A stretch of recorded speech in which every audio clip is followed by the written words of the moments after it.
This is to start the day helping our pets to recover. Sa mga pet owners, importante talaga na mapalitan natin ang kanilang drinking water para hindi maging contaminated at maiwasang magkasakit like our pets dito sa bahay.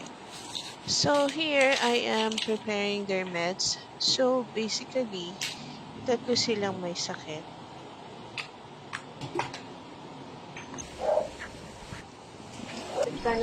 First patient, si Charlie.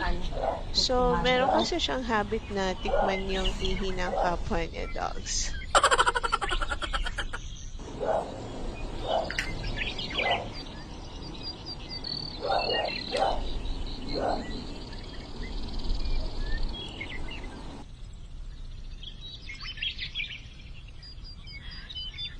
He is very patient. Hindi naman siya mahirap bigyan ng meds.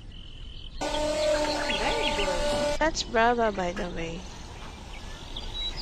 Here's my second patient, Tigress. She's 10 years old.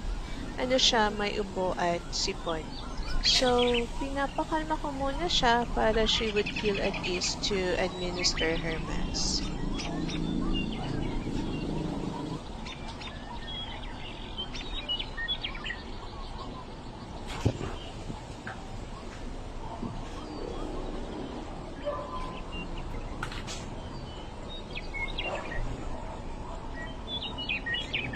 So, meron din siyang eye drops and hindi siya komportable taking this medicine.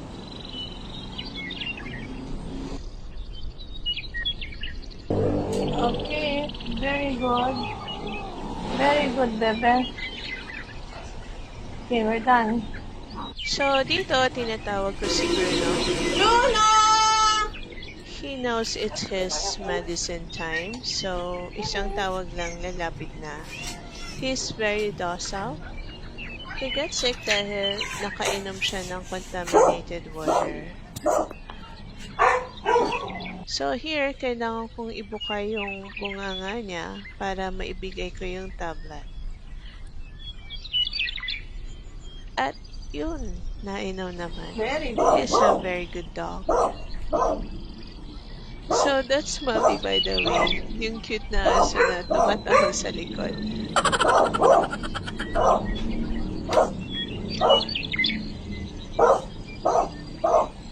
Oh, ito, ayaw mo to. Alam ko, ha? So, ito yung gamot na nahihirapan siyang inumin. Siguro mapakla. Gusto mo? Ayun. Actually, dalawang syringe yan. Alam ko, So, I mahirap tried na inumin, Bebe. pilitin na Alam ko, mainom mahirap. niya lahat. Inumin mo.